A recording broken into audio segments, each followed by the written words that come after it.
Bienvenidos una vez más a un nuevo programa de ¿Qué dice la Biblia?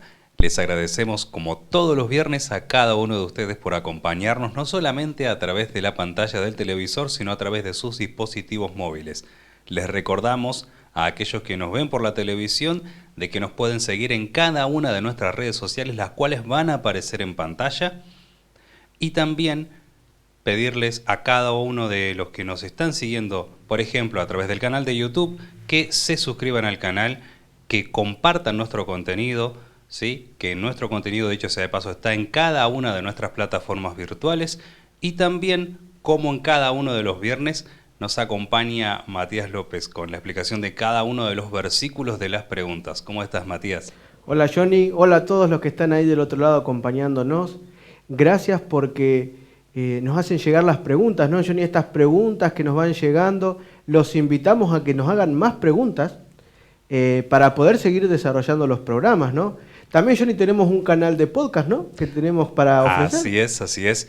Se llama Perspectiva Siglo XXI Podcast, a través del cual pueden escuchar en formato de audio diferentes reflexiones, y también, como a lo largo del programa van a ir apareciendo nuestros datos de contacto a través del correo electrónico y del WhatsApp, nos pueden contactar allí para que le podamos hacer llegar una pequeña reflexión bíblica a través del WhatsApp. Y justamente, ya que nos vamos a ir adentrando al tema que nos trae a colación en el día de hoy, le vamos a dar el tiempito para que vayan a buscar sus Biblias, ¿sí? Ya sea que las tengan en formato de papel o que las tengan en sus dispositivos móviles. Y si necesitan una Biblia en formato de papel, escríbanos tanto al correo como al WhatsApp y le vamos a poder hacer llegar una. Hemos ya regalado algunas cuantas Biblias, hemos hecho llegar en todo el país a través de, bueno, en Argentina lo que se conoce como correo argentino. Esta es una modalidad que estamos implementando desde la pandemia. Quienes nos acompañan desde el 2020 ya saben que les hacemos llegar, ¿no? Es importante que entendamos, ¿no, Johnny?, que el estudio de la palabra de Dios tiene que estar cimentado con la Biblia. Si nosotros no chequeamos en la Biblia, ¿no, Johnny?, ¿cómo podemos corroborar que lo que estamos diciendo es verdad? Así es. Por esa razón, como creyentes entendemos de que todo lo que podamos hablar, si no tiene base bíblica, no tiene razón de ser. Por eso siempre recalcamos a cada uno de los que nos ven de que la idea de estos programas no es plantear nuestros puntos de vista, ni un punto de vista oficial de alguna determinada denominación y demás, sino pura y exclusivamente lo que la Biblia dice. Y justamente vamos a ir adentrándonos a lo que dice la Biblia con respecto a la iglesia. Y justamente la primera pregunta es: ¿qué significa la iglesia? Así es, Johnny, gracias por hacernos acordar de todas las maneras que pueden contactarse con nosotros. Y estas son preguntas que nos van llegando a través de los diferentes medios. Ustedes ven ahí que, por ejemplo, tenemos el símbolo del Twitter, también tenemos preguntas desde Facebook, desde YouTube. Todas las redes que aparecieron en pantalla están a su disposición para que puedan hacernos llegar sus dudas y sus consultas. Entonces, en el tema de hoy, que vamos a hablar acerca de la iglesia, la primera pregunta es: ¿qué significa iglesia? Y yo me pongo a pensar, Johnny, ¿no? La iglesia, ¿tiene que ver solamente con el edificio? ¿Tiene que ver también con las personas? ¿Son todas a la vez o no? Pienso que son todas a la vez, pero vamos a permitir que la Biblia nos diga concretamente cuáles. Y justamente vamos al primer versículo, que está en Deuteronomio capítulo 9, versículo 10. Y me dijo Jehová, Jehová las dos tablas de piedra escritas con el dedo de Dios, y en ellas estaba escrita según todas las palabras que os habló Jehová en el monte, de en medio del fuego, el día de la asamblea. Y tenemos que entender que, si bien el término iglesia se acuña en el Nuevo Testamento, hay palabras que también nos hacen referencia a lo largo de todos los escritos que tenemos, que es la palabra de Dios. En este caso, Moisés le está hablando al pueblo y le está hablando. ¿Se acuerdan que unos programas anteriores, 2 programas atrás y 3 también, hablamos acerca de la ley de Dios y los mandamientos? Bueno, acá podríamos decir que se está acudiendo al mismo término que lo que hoy conocemos como iglesia. ¿Y cómo traduce acá al español? El día de la asamblea. Fíjense que en el primer término, desde el principio de la historia, desde el pueblo judío, con Moisés, de la mano de Moisés el libertador, ya estaba la idea de la unión de las personas, de una congregación de personas, personas que asisten hacia un mismo lugar con un fin determinado. Y en este caso nada más sagrado podríamos decir que recibir el mandamiento de Dios, ¿no? Dice, en ellas estaba escrito según todas las palabras que os habló Jehová en el monte. ¿Se acuerdan cuál era el monte? Johnny, ¿te acordás cuál era ese monte? Tengo entendido que era el monte Sinaí. Exactamente, el monte Sinaí, ahí donde Dios le dio las piedras con los mandamientos. Entonces dice, de en medio del fuego, la presencia de Dios, ¿sí?, tenía que ver en esta gran asamblea. Si se dan cuenta, esta asamblea, este término que se utiliza como asamblea, hace referencia a un grupo de personas que se reúne y que se congrega, podríamos decir también, con un fin, que es escuchar la palabra de Dios. Tiene que ver con acudir para entender qué es lo que Dios quiere decir. Vamos a ir al siguiente versículo, Johnny. Primera de Samuel, capítulo 17, versículo 47. Y sabrá toda esta congregación que Jehová no salva con espada y con lanza, porque de Jehová es la batalla, y él os entregará en nuestras manos. Y acá sigue estando el mismo concepto, pero no es la misma palabra. En este caso, la idea del Antiguo Testamento, lo que Samuel registra, habla acerca de que sabrá toda esta congregación. Congregación también tiene que ver con congregarse. Congregación tiene que ver con un grupo de personas que asisten a un lugar. Fíjense que repitiendo el versículo dice, sabrá toda esta congregación que Jehová no salva con espada y con lanza, porque de Jehová es la batalla. Toda esta congregación, todo este grupo de personas, todo este pueblo, que era el pueblo judío, tenía una obligación y un deber y un derecho, pero sobre todo un gran privilegio.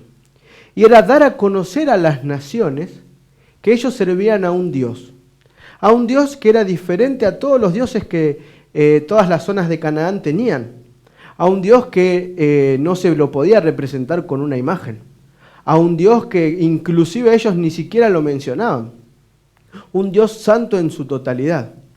Y este Dios a quienes ellos adoraban tenían que dar a conocer al mundo entero. Podríamos decir que el énfasis que había en esta época con esta congregación era que a través de sus propias experiencias, a través de los milagros que Dios realizaba en este pueblo, se diera a conocer al mundo entero que había un Dios y que este Dios era superior a todos los otros dioses. Y fíjense, por eso dice, porque de Jehová es la batalla y Él os entregará en nuestra mano. Quiere decir que tenemos que entender que había un fin en común en esta congregación, en esta reunión de personas. Y tiene que ver con entender de que, mi querido amigo, vos que estás ahí del otro lado, mi querida amiga, cuando nosotros traemos las batallas, nuestras batallas, ¿con qué estás batallando vos hoy? ¿Estás batallando con una enfermedad? ¿Estás batallando con algún familiar? ¿Estás batallando con algún problema económico? ¿Estás batallando quizás con algún hijo, con algún padre, con un esposo, con una esposa? Es momento de traerlos a los pies de Cristo, porque de Él es la batalla y Él se va a encargar de ganarla por nosotros. Entonces, todos aquellos que acuden a esta congregación, todos aquellos que se reúnen, este pueblo, el pueblo judío, tenían un conocimiento pleno y la seguridad de que si sus batallas se la traían a Dios, Él los iba a dar la victoria. Y eso se mantiene totalmente vigente hasta nuestros días. Tenemos que entender que la iglesia tiene que ver más con solamente reunirnos en un lugar y ya está. Este grupo de lo que es iglesia tiene que ver también con una misma creencia, con compartir la misma fe, como ya vimos en otros programas también. Pero sobre todo tiene que ver con entender que es Dios quien está al control. Vamos al siguiente versículo, Johnny. Hechos 9:31. Entonces las iglesias tenían paz por toda Judea, Galilea y Samaria, y eran edificadas, andando en el temor del Señor, y se acrecentaban fortalecidas por el Espíritu Santo. Matías, te hago una consulta mientras termino de leer este versículo, Diga. en comparación con lo de la del Antiguo Testamento. ¿Será que la palabra iglesia no aparece en el Antiguo Testamento porque es una palabra de origen griego, puede ser? Y justo a eso íbamos ahora. En el Nuevo Testamento, la palabra que se traduce como iglesia viene del griego eclesía, que tiene que ver con reunión, ¿sí? Con congregación. Justamente no encontramos en el Antiguo Testamento una palabra que sea la misma, porque el término iglesia que hoy llega hasta vos y a mí, que nosotros hoy conocemos, se acuña a partir de la época helenística, podríamos decir, en el griego. Pero si bien no está esa misma palabra en el hebreo, sí está el mismo concepto. Y justamente esos dos conceptos son los que acabamos de leer, que eran asamblea y también congregación, que tiene que ver con una reunión de personas. ¿Sí? En aquel entonces el término iglesia no hacía referencia a algo religioso.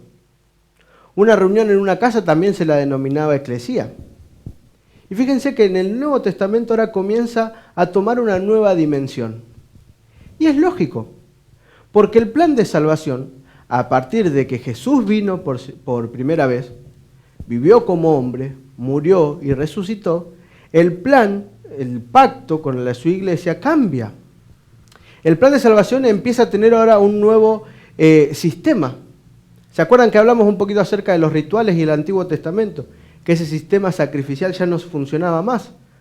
Bueno, así como cambia el pacto, también cambia la nueva forma de reunirse y la nueva misión de la iglesia, la nueva manera en la que Dios les muestra cómo tienen que trabajar. Entonces fíjense que dice que las iglesias tenían paz por toda Judea, Galilea, Samaria, y eran edificadas andando en el temor del Señor, y se acrecentaban fortalecidas por el Espíritu Santo. Desde un principio, quien dirige la iglesia es Jesucristo mismo, el Señor, con la ayuda del Espíritu Santo.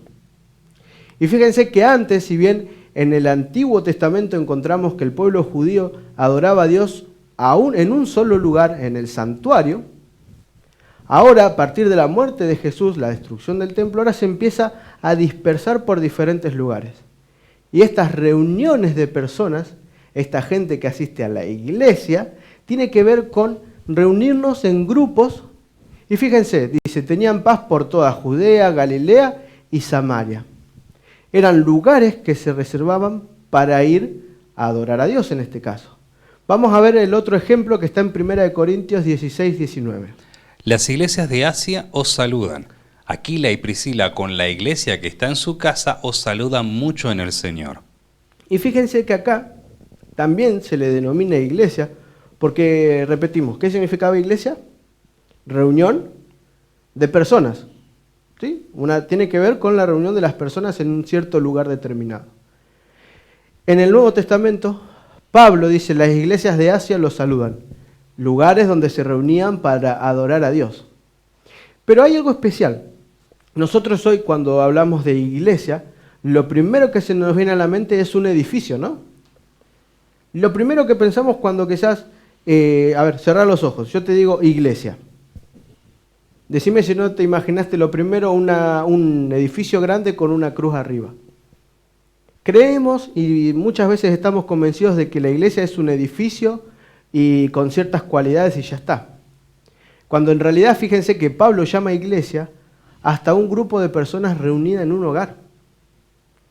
Quiere decir que la iglesia no me la da el edificio ni tampoco una conjunción de ladrillos. La iglesia tiene que ver más con las personas que se reúnen en ese lugar. Esto lo tenemos que entender. La iglesia no la hace un edificio. La iglesia la hace las personas que se reúnen en ese lugar. Y eso es importante. Fíjense, otro ejemplo en 1 Corintios 11, 17 y 18. Pero al anunciaros esto que sigue, no os alabo, porque no os congregáis para lo mejor, sino para lo peor. Pues en primer lugar, cuando os reunís como iglesia, oigo, que hay entre vosotros divisiones y en parte lo creo. Y déjame decirte, querido amigo, querida amiga, que cuando hay más de 2 personas que se reúnen, pueden ser 3, 4, 5, 20, 50, la diversidad de pensamientos hace que haya conflictos. ¿Y esto lleva a que pierdan la característica de ser iglesia? Claro que no. Pero quizás hoy vos estás asistiendo a una iglesia donde hay muchos problemas. Alguien se cree más importante quizás por tener alguna responsabilidad mayor. Quizás alguien te hace sentir menos porque conoce más de la Biblia que vos. Quizás vos mismo te sentís quizás inclusive imperfecto por la vida que llevás. Pero déjame decirte que esa no es la voluntad de Dios para una iglesia. Lo que no significa que no pasa, porque acá Pablo lo está diciendo. Dice, no os alabo porque os congregáis para lo mejor, sino para lo peor. O sea, se juntan en realidad, la verdad ni sé para qué se juntan. Tendrían que juntarse para alabar a Dios, conocer más y profundizar las Escrituras. Pero sin embargo parece que se la pasan peleando. Cuando os reunís como iglesia, dice, ¿se dan cuenta que otra vez la iglesia hace referencia al grupo de personas y no a un edificio? Oigo que hay entre vosotros divisiones, y la verdad que los conozco y puede ser que pase, en otras palabras. Pero esto no nos tiene que detener, queridos amigos. Nosotros, ¿para qué vamos a la iglesia? Nosotros, ¿para qué asistimos a un lugar? Es momento de entender de que la iglesia la hacen las personas. Y nosotros no somos llamados a buscar distinción ni división, porque eso no fue nunca el plan de Dios. Pero sí somos y tenemos la obligación de marcar la diferencia. Sí tenemos la obligación de demostrarle a los demás, ¿sí?, la clase de Dios a quien nosotros conocemos y servimos. Y para eso, miren, vamos a ir a la siguiente pregunta. ¿Con qué se compara a la iglesia? Y en la Biblia vamos a encontrar muchas analogías, podríamos decir, de lo que es la iglesia en sí. Si bien vimos que la iglesia tiene que ver con una reunión, con un grupo de personas que se reúnen en cierto lugar, ahora vamos a ver qué características, y no solamente qué características tiene que tener, sino también a qué se compara, para hacer un poquito más familiar la idea de con qué podemos relacionar a la iglesia. Y para eso vamos a leer lo que dice Pablo en la epístola a los Colosenses.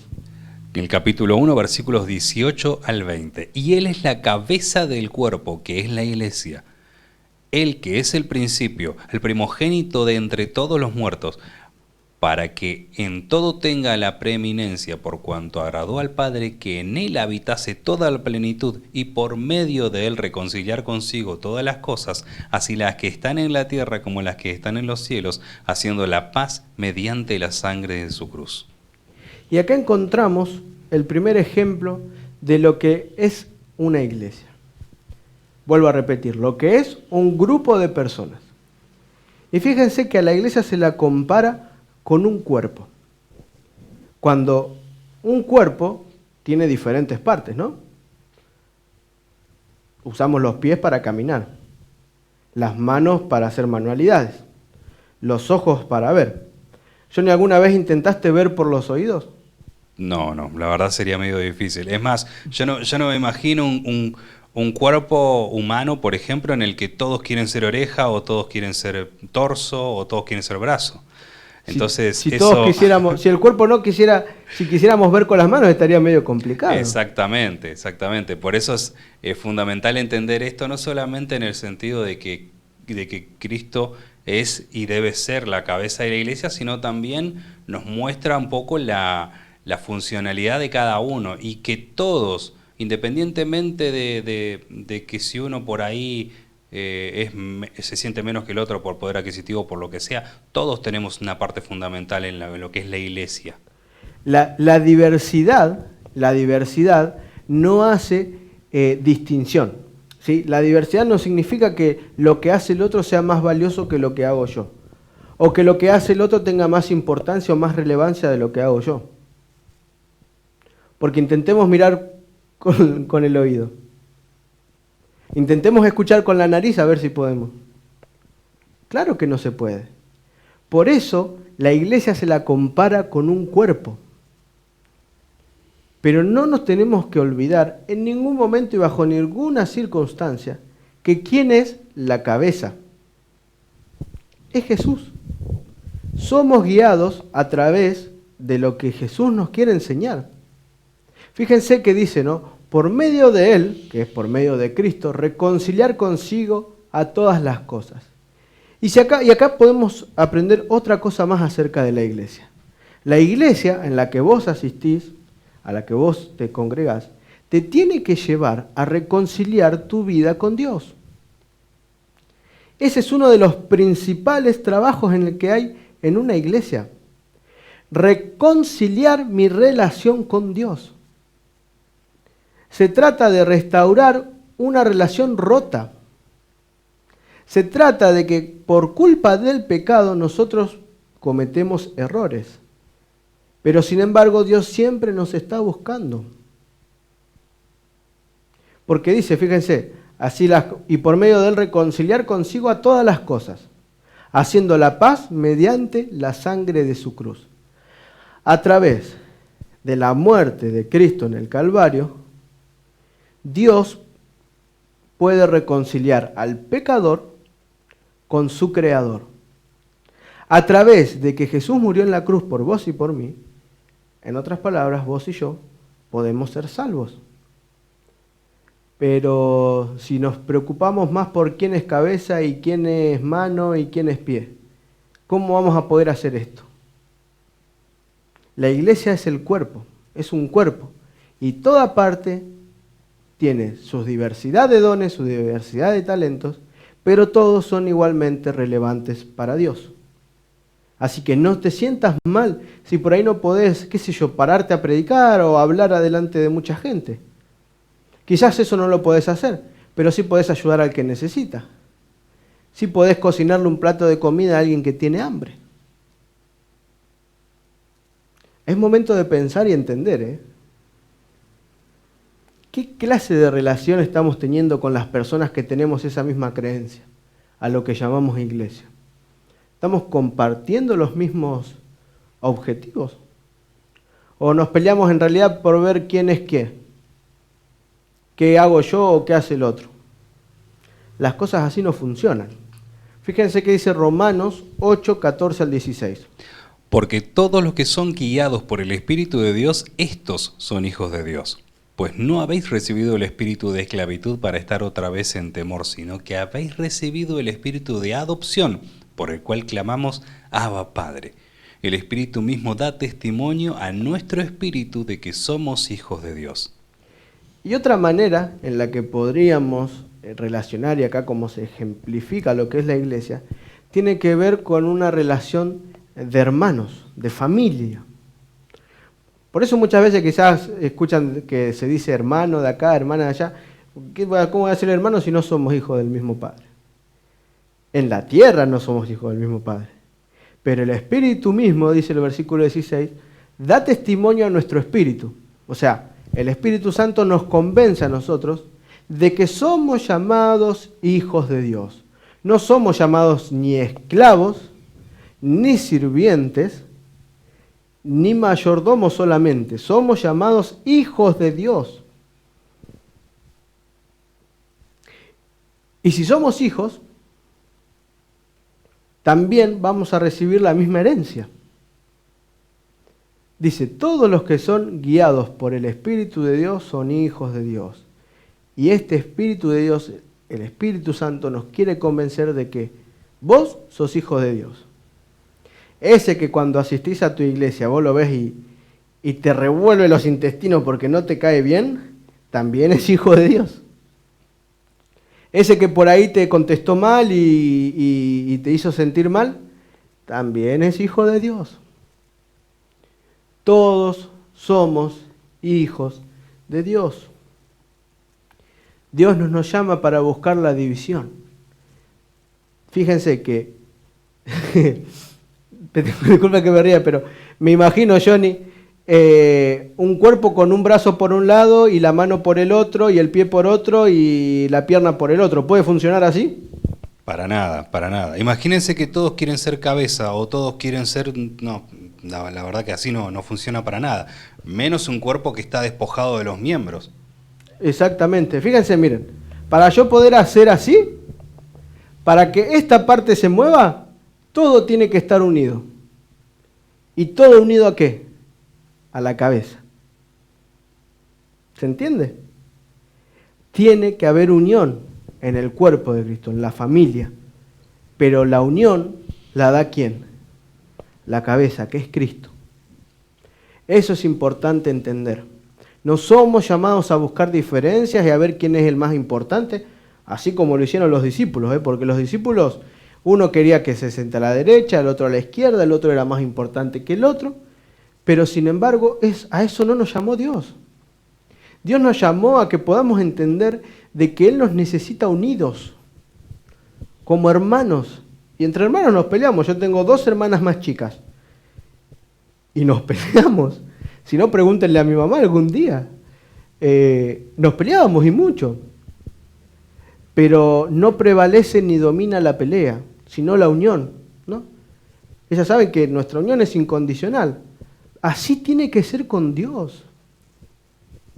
Así tiene que ser mi relación con Dios, que a pesar de que hay diferencias con el otro, yo entiendo que ese otro también es amado por Dios. Entonces, si Dios lo ama, ¿quién soy yo para odiarlo? Siguiente ejemplo, Johnny. Primera de Timoteo, capítulo 3, versículo 15. Para que si tardo, sepas cómo debes conducirte en la casa de Dios, que es la iglesia del Dios viviente, columna y baluarte de la verdad. Y acá le está hablando Pablo a Timoteo. Pablo estaba encarcelado. Él ya estaba y sabía que le quedaba poco tiempo para morir. Nerón lo había apresado, lo había culpado inclusive hasta por los incendios que habían ocurrido y hasta la misma destrucción del templo.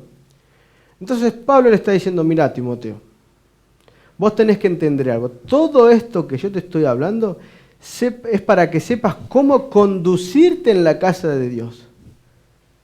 La casa de Dios también es otra manera en la que se llama a la iglesia. Vamos a la casa de Dios, al templo. Pero no nos olvidemos que el edificio vacío de personas no hace a una iglesia. Las personas que se reúnen en ese lugar, más el edificio, hacen a la casa de Dios. Y fíjense que es la iglesia del Dios viviente. Servimos y tenemos que aprender que a quien nosotros adoramos es un Dios viviente. Es un Dios que está viviente y presente en tu vida y en mi vida. Es un Dios que nos quiere acompañar en el proceso, cual sea el proceso que vos hoy estés pasando. Dios te quiere acompañar. Pero la iglesia tiene que ser una columna y baluarte de la verdad. En otras palabras, la iglesia tiene que ser el estandarte de la verdad. Y mi querido amigo, cuando vos asistís a una iglesia que no predica la verdad de la palabra de Dios, no es una iglesia de verdad. Cuando vos asistís a una iglesia y en esa iglesia se le da más importancia a lo que dice alguien y no a lo que dice Dios, tenés que tener cuidado porque ahí nos está diciendo la verdad. La iglesia tiene que hablar y levantar en alto los principios que encontramos en las Sagradas Escrituras. Porque la iglesia tiene que llevarte a la verdad. Y Jesús dijo, y conoceréis la verdad, y la verdad os hará libre. Y también dijo, yo soy el camino, la verdad y la vida. Y también le dijo al Padre, guárdalos, inspíralos en la verdad, tu palabra es verdad, o sea, hablando de la Biblia. Entonces, ¿para qué está la iglesia en este mundo? Sino para demostrarle al mundo, ser un faro en medio de la oscuridad, donde brille y les muestre a los demás cuál es la verdad, cuál es el camino que debemos seguir, qué es lo que Dios quiere para nosotros. Entonces, por eso siempre te insistimos, ¿no, Johnny, con que tengan la Biblia en su mano? Porque si hay algo en lo que te decimos y no va acorde a lo que dice la Biblia, la palabra de Dios, está mal. Pero si no lo corroboras, nunca lo vas a poder saber. Siguiente versículo. Efesios capítulo 5, versículo 27, a fin de presentársela a sí mismo una iglesia gloriosa, que no tuviese mancha ni arruga ni cosa semejante, sino que fuese santa y sin mancha. Y acá la iglesia la compara, fíjense, con algo que tiene que ver con cuando venga Cristo por segunda vez. Y la iglesia tiene que ser un ejército. Y todos nosotros nos tenemos que sentir soldados en una guerra que se está disputando entre las potestades del bien y del mal, entre las huestes celestiales y las huestes de las tinieblas. Fíjense que nos está pidiendo que la iglesia, dice, tiene que ser una iglesia gloriosa, que no tuviese mancha ni arruga ni cosa semejante, sino al contrario, que fuese santa y sin mancha. Y acá quiero hacer una distinción que es sumamente importante. Dice que la iglesia tiene que ser santa, no sagrada. Y santa tiene que ver con algo apartado para Dios. Tenemos que entender que acá no se nos está exigiendo la impecabilidad. Acá nos está exigiendo una iglesia perfecta en cuanto a sus acciones. Acá tiene que ver con un proceso, mi querido amigo, mi querida amiga. Estamos, y ya lo vimos un montón de veces y escuchamos en un montón de predicaciones, que estamos viviendo el tiempo del fin. Este mundo pronto se va a acabar. Y tenemos que realizar un proceso de santificación para nuestra vida, pero también la iglesia, porque la iglesia nos tiene que ayudar a cada día a ser mejores personas. Y de eso se trata. De eso se trata la iglesia. A eso es a lo que se compara. Por eso muchas veces decimos que tenemos que enlistarnos en las filas del ejército ganador. Solo y únicamente vamos a salir victoriosos poniéndonos del lado ganador. Y ya sabemos de antemano cuál es el lado ganador, y es a los pies de Cristo. Y ahí tenemos que ir. Dios te está invitando en este momento a que dejes a un lado todo lo que te está apartando, todo aquello que te aleja de Dios. Y todo eso que vos sos, tráelo a sus pies. Y Él se va a encargar de reconciliar tu relación con Dios.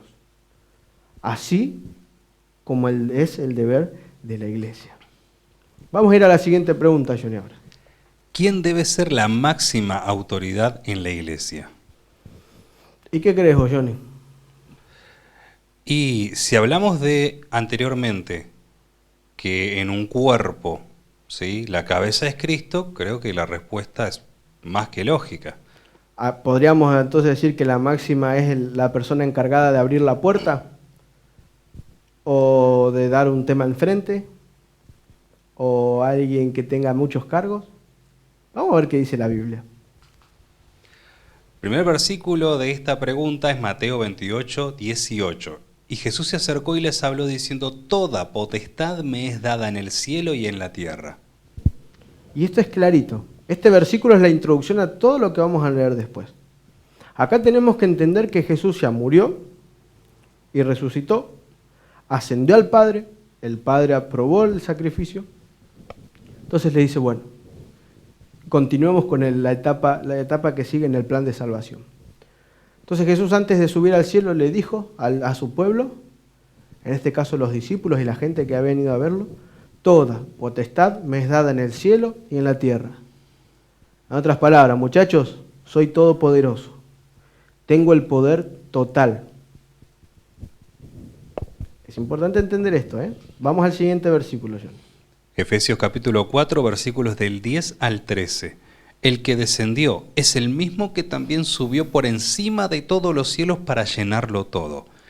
Y él mismo constituyó a unos apóstoles, a otros profetas, a otros evangelistas, a otros pastores y maestros, a fin de perfeccionar a los santos para la obra del ministerio, para la edificación del cuerpo de Cristo, hasta que todos lleguemos a la unidad de la fe y del conocimiento del Hijo de Dios, a un varón perfecto, a la medida de la estatura de la plenitud de Cristo. Y fíjense que venimos comentando, ¿no? Y dice, ¿quién es el que descendió y subió al cielo para llenarlo todo? Estamos hablando de Jesucristo, hombre, que es Dios, Jesús. Dice, él mismo constituyó. Dios mismo se encarga de establecer en la iglesia diferentes roles. Porque fíjense, dice en el versículo 13 y después vamos a ir un poquito para atrás, en el 12, para la edificación del cuerpo de Cristo. ¿Y qué es el cuerpo de Cristo? Que ya lo vimos en los versículos anteriores. Hace referencia a la iglesia.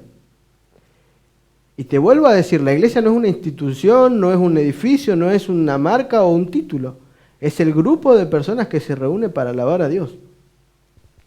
Y dice, instituyó a unos apóstoles, o sea, en otras palabras, a gente enviada para predicar la palabra de Dios, a otros profetas, a otros tienen el privilegio de contarles lo que Dios directamente les dice, a otros dice evangelistas, que es a predicar a todo el mundo, a otros pastores, que son quienes dirigen la iglesia, a otros maestros que tienen el principal fin de enseñar. ¿Y todo para qué? Para la edificación, para perfeccionar a los santos, para la obra del ministerio, para la edificación del cuerpo de Cristo.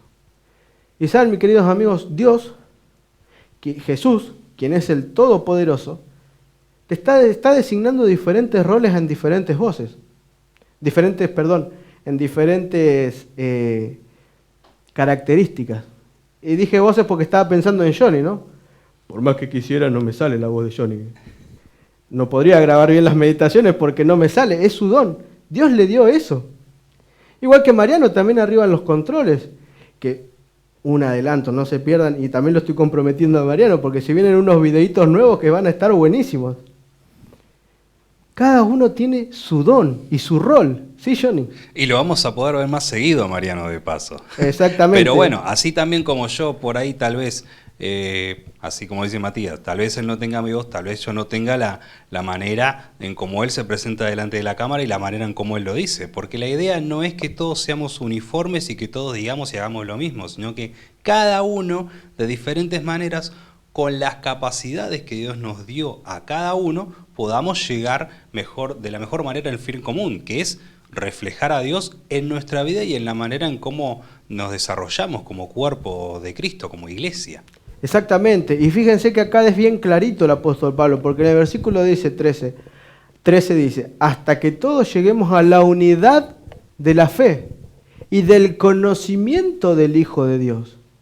Lo que hace Johnny, lo que hace Mariano, lo que hace Rubén, lo que hago yo, lo que hace Alicia, mi esposa, todos quienes estamos trabajando en este ministerio, tenemos un objetivo en común, y que es que podamos conocer más acerca de Dios. Esa es la bandera que tenemos que levantar. Esa es a la iglesia en la que vos asistís a lo que tienen que apuntar, a la unidad de la fe y conocer y aprender acerca del Hijo de Dios. Entonces, pensá un poquito en la iglesia en la que estás asistiendo. ¿Tienen este objetivo en común? Siguiente versículo, Johnny. Primera de Timoteo, capítulo 3, versículos del 15 al 17. Y que desde la niñez has sabido las sagradas escrituras, las cuales te pueden hacer sabio para la salvación por la fe que es en Cristo Jesús.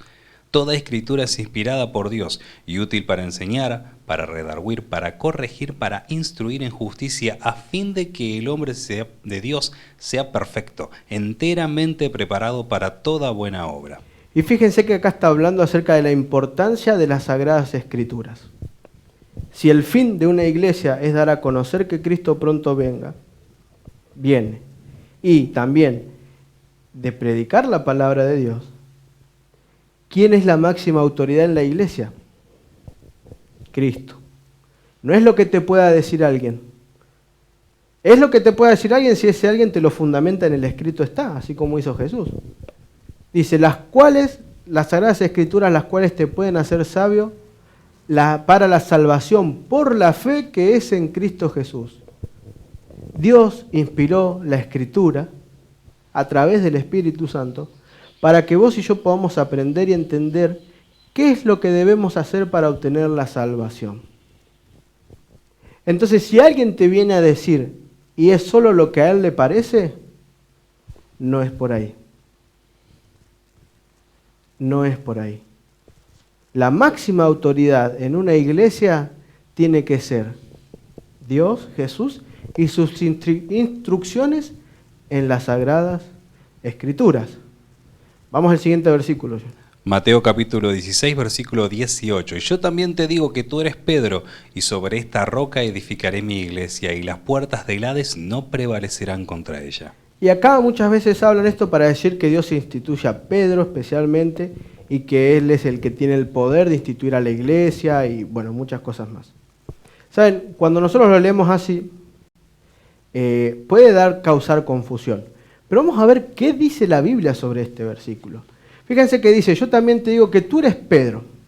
Y cuando él se refiere a Pedro, le dice, tú eres Jopetros, en griego. Estamos hablando algunas palabritas así que se van a ir medios bilingües hoy de acá, después de ver este programa. Dice, Pedro le dice, tú eres Jopetros. Y ese Jopetros hace referencia a Pedro, pero la traducción de Pedro en realidad es una piedra, una piedrita, un canto rodado. Y Jesús le dice, tú eres Pedro, pero sobre esta piedra, sobre esta roca, ahí utiliza otra palabra que es Petra. Y hace referencia no a una piedrita chiquita insignificante, hace referencia a una piedra grande. También se le conocía a esa piedra, ese mismo término se usaba para designar a una piedra angular. Jesús le está diciendo, sobre mí se va a construir la iglesia. Pero vamos a ver qué dice la Biblia sobre la roca. O sea, porque ¿a quién hace referencia? ¿A la roca, a Jesús o a Pedro? Recuerden que la Biblia no puede decir una cosa en un lado y otra cosa en el otro. ¿Qué dice Isaías 8 del 13 al 15, Johnny? A Jehová de los ejércitos, a Él santificad, sea Él vuestro temor y Él sea vuestro miedo. Entonces Él será por santuario, pero a las dos casas de Israel, por piedra para tropezar y por tropezadero para caer, y por lazo y por red al morador de Jerusalén. Muchos tropezarán entre ellos y caerán, y serán quebrantados, y se enredarán, y serán apresados. Y acá estamos hablando de una profecía mesiánica. Isaías está hablando de que Jehová de los ejércitos, dice, va a ser por santuario, pero a las dos casas de Israel por piedra para tropezar. ¿A quiénes está poniendo a Jehová? Como santuario, pero también como piedra para tropezar. ¿Y acá por qué? Porque esto es así, acá no hay términos medios. ¿Sí? Acá si decimos que servimos a Dios, pero andamos como Él no nos enseñó a andar, no estamos del lado de Dios. Y si en Dios no somos salvos, nos vamos a perder, no hay un término medio. El tropezar tiene que ver y caerán y serán quebrantados y se enredarán y serán apresados, tiene que ver con que o somos salvos o no. Si aceptamos a Dios, a Cristo, vamos a ser salvos. Pero si lo rechazamos también vamos a tener una consecuencia. Fíjense, Jehová de los ejércitos también se les llama por piedra de tropiezo. Vamos a ver qué dice Isaías también en el capítulo 28, versículo 16. Por tanto, Jehová el Señor dice así, he aquí yo he puesto en Sión por fundamento una piedra, piedra probada, angular, preciosa, de cimiento estable. El que creyere no se apresure. Y acá tenemos que entender algo. La piedra angular, ¿sí? Esta piedra, esta gran piedra, arquitectónicamente, hoy en día nosotros tenemos niveles, ¿no? Sacamos nivel, hacemos un encadenado y arriba las paredes. Pero en aquel entonces, cuando no existía toda esta tecnología de hoy, los edificios se realizaban de una manera diferente. Se buscaba una piedra angular, se le decía, que era una piedra que tenía que cumplir ciertas características. Y eso era lo que le iba a dar el nivel al resto del edificio. ¿Sí? ¿Se entiende? O sea, la piedra se ponía una primera piedra y sobre esa piedra se hacía el resto de la construcción. Si esa piedra angular no era perfecta como tenía que ser, si esa piedra angular no tenía las cualidades que se requería para esa construcción, todo lo que se le construyera encima se podía llegar a caer. Entonces dice Jehová, yo he puesto en Sión por fundamento una piedra, y esa piedra es el Señor, es Jesús mismo. Una piedra probada, preciosa, de cimiento estable. Y van a ver, porque esto hablaba en Isaías. Esto pasaba antes que Jesús venga. Pero en esta charla que leíamos en Mateo 16, 18 entre Pedro y Jesús, ¿qué sacó Pedro de de esta charla. Vamos a ver qué dice él en Hechos 4 del 10 al 12. Sea notorio a todos vosotros y a todo el pueblo de Israel que en el nombre de Jesucristo de Nazaret, a quien vosotros crucificasteis y a quien Dios resucitó de los muertos, por él este hombre está en vuestra presencia sano. Este Jesús es la piedra reprobada por vosotros los edificadores, la cual ha venido a ser cabeza del ángulo, y en ningún otro hay salvación, porque no hay otro nombre bajo del cielo dado a los hombres en que podamos ser salvos. Y acá Pedro lo entendió. No sé nosotros por qué nos hacemos tanto embrollo al momento de interpretar lo que Dios dice en las Escrituras, ¿no? Pedro entendió que cuando hablaba de la piedra no se refería a él. Porque dice, porque ustedes mataron, crucificasteis y Dios lo resucitó de los muertos. Y gracias a él yo hoy sigo vivo, dice Pedro.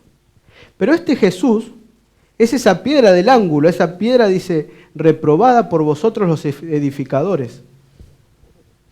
Haciendo cumplimiento en Jesús la profecía que recién leíamos de Isaías. Este Jesús es la piedra reprobada, es el cual ha venido a ser cabeza de ángulo. Lo mismo que les hablaba hoy acerca de la piedra del ángulo, cabeza del ángulo. Y en ningún otro hay salvación.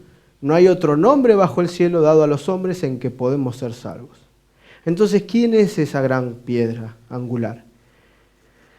Dios. Ningún hombre tiene la autoridad de poder perdonar nuestros pecados. Ningún hombre tiene la autoridad de poder decir que Él es el que tiene la capacidad de salvarnos y darnos una nueva oportunidad. El único que nos puede dar una nueva oportunidad es Cristo. Pedro lo entendió bien. Vamos a ver qué dice Pablo en Efesios. Efesios capítulo 2 versículos 19 al 22. Así que ya no sois extranjeros ni advenedizos, sino conciudadanos de los santos y miembros de la familia de Dios, edificados sobre el fundamento de los apóstoles y profetas, siendo la principal piedra del ángulo Jesucristo mismo, en quien todo el edificio, bien coordinado, va creciendo para ser un templo santo en el Señor, en quien vosotros también sois juntamente edificados para morada de Dios en el Espíritu. Y podríamos hablar una hora entera solo de este versículo, pero no nos da el tiempo. Si hay algo que hay que destacar de este texto, es lo mismo. Siendo la principal piedra del ángulo Jesucristo mismo. Los profetas entendieron que esta piedra no era Pedro. Pedro mismo entendió que no era él, sino que todo hacía referencia a Jesucristo. Jesucristo, a quienes, como vimos en los primeros versículos, tiene todo el poder y toda autoridad, y Él instituyó a cada uno según la capacidad que tenga. Entonces, ¿quién tiene que ser la máxima autoridad en una iglesia? ¿Aquel que sabe más? No. Cristo y su palabra. Todo aquel que te venga a hablar y que sus palabras y sus teorías no estén fundamentadas en el escrito no hay que escucharlos. Y vamos ahora a ir a la última pregunta de hoy. ¿Cuál es el deber de la iglesia? Y ahora tenemos que pensar un poquito acerca está bien, hay una iglesia que es una reunión de personas que se congregan, tienen que conocer a Dios, pero ¿para qué? ¿Con qué fin? Vamos a ir al primer versículo, John. Salmo 41, versículo 1. Bienaventurado el que piensa en el pobre, en el día malo lo librará Jehová. Fíjense que desde un principio, desde los comienzos antes que se creara lo que hoy conocemos como iglesia, el énfasis de Cristo hacia aquellos que son sus hijos es el mismo. Bienaventurado el que piensa en el pobre. Bienaventurado aquel que ayuda al necesitado. Bienaventurado aquel que se preocupa por el que no tiene.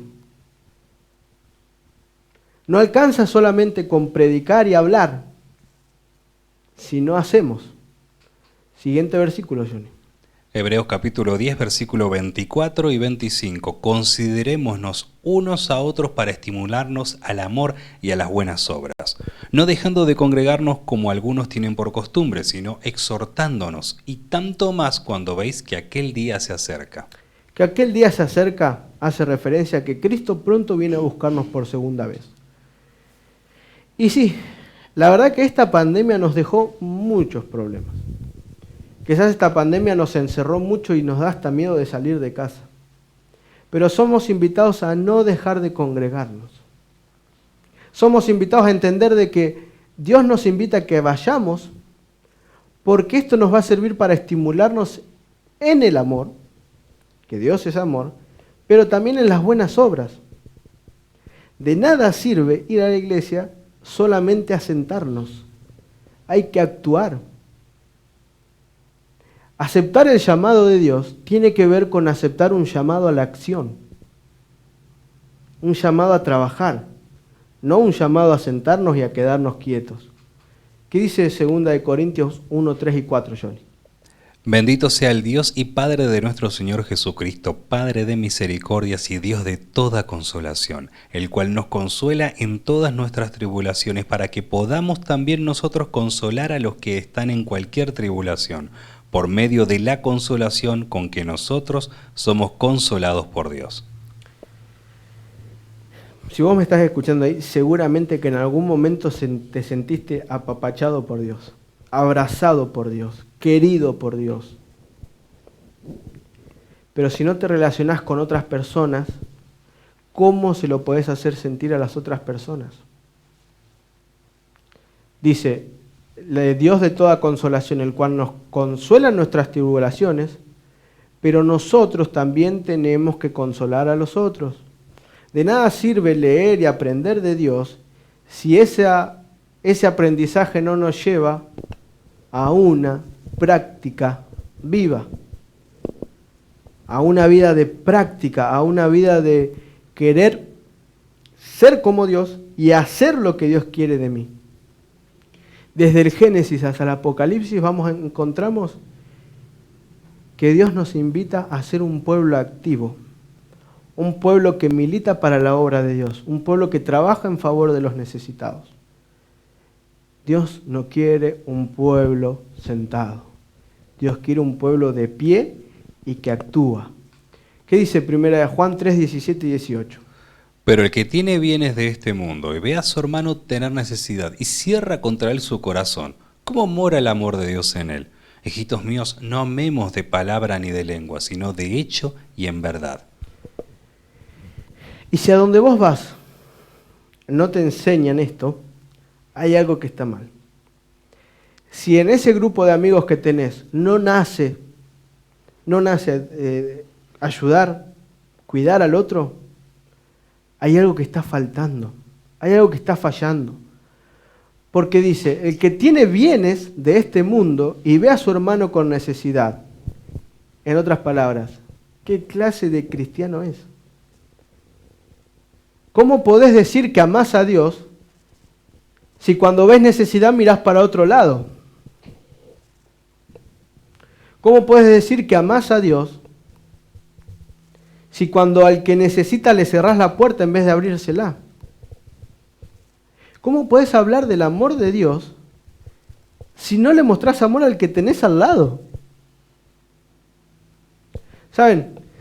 De nada sirve decir que amamos al Dios que está sentado en el trono si odiamos al que tenemos sentado al lado. De nada sirve. No es momento de amar de palabra ni de lengua, sino en hecho y en verdad. Somos llamados a ser un pueblo de acción, no un pueblo sedentario. ¿Qué dice Gálatas 6, 9 y 10? No nos cansemos pues de hacer el bien, porque a su tiempo segaremos si no desmayamos. Así que, según tengamos oportunidad, hagamos bien a todos y mayormente a los de la familia de la fe. Y otra vez el término la familia de la fe, aquella iglesia en la que estás asistiendo. ¿Cómo puede ser que haya gente necesitada y no nos estemos enterando? ¿Qué clase de familia somos?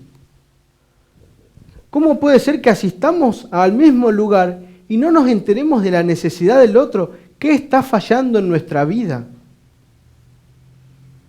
¿A qué clase de Dios estamos sirviendo? ¿Cómo no podemos preocuparnos por el otro? Y es más importante el estar sentado en algún lugar y ver que por ahí las flores estén bien, que haya flores, pero ¿y el que tengo al lado? el que está pasando necesidad. ¿Cómo puedes decir que amás a Dios si no te preocupás por la necesidad del que tenés al lado? ¿No, Johnny? Así es, por eso es importante, como el mismo Santiago también lo decía, vos decís que tenés una persona con la que te la cruzás y la ves, uy, tengo necesidad, ay, qué bueno, voy a orar por vos, y te vas, y tenés la posibilidad de ayudarlo. Ahí es donde también, como lo vimos anteriormente, van en conjunción la fe y las obras. Exactamente. Así es. Vamos Al siguiente versículo. siguiente versículo, así es, segunda de Pedro, capítulo 3, versículos 11 al 13. Puesto que todas estas cosas han de ser deshechas, ¿cómo no debéis vosotros andar en santa y piadosa manera de vivir, esperando y apresurándoos para la venida del día de Dios, en el cual los cielos, encendiéndose, serán deshechos y los elementos, siendo quemados, se fundirán? Pero nosotros esperamos, según sus promesas, cielos nuevos y tierra nueva, en los cuales mora la justicia. Y si hay algo que tiene que caracterizar a esta familia es en el entender y saber y comprender que esto pronto va a acabar. Que Cristo dentro de poco va a ser un cielo nuevo y una tierra nueva.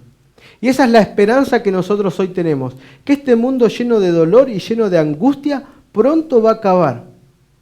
Pero no los podemos guardar para nosotros, porque Jesús nos pide lo siguiente en Mateo 28:20. Enseñándoles que guarden todas las cosas que os he mandado, y aquí yo estoy con vosotros todos los días hasta el fin del mundo. No es momento de quedarnos de brazos cruzados. Todo demuestra a nuestro alrededor que Cristo pronto va a volver. Las profecías se están cumpliendo al pie de la letra. Dios está a las puertas.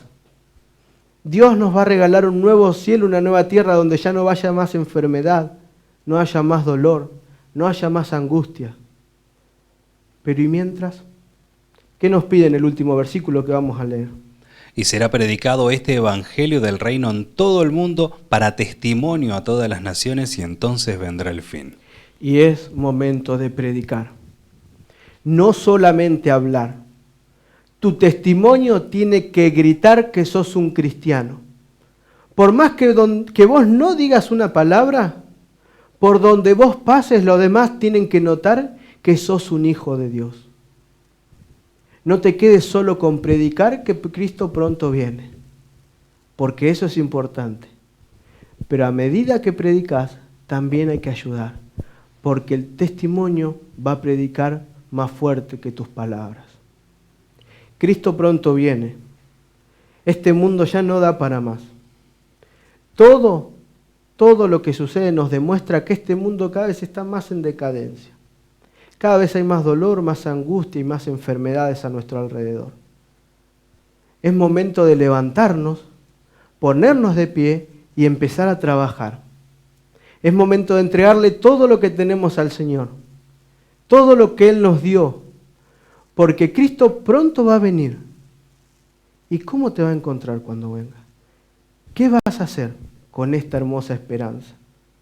Dios quiera que cuando Cristo venga, nos encuentre trabajando y de pie. Gracias, Matías, por la explicación de cada uno de los versículos y a cada uno de ustedes por acompañarnos. Les recordamos que la programación continúa mañana a partir de las 9:30, tanto en YouTube como en el canal de la televisión. De parte de Perspectiva Siglo XXI, de Matías López, quien nos dio la explicación de los versículos, Mariano Whitman en los controles, Johnny Carrazán quien les habla, los saludamos y les deseamos que Dios los bendiga.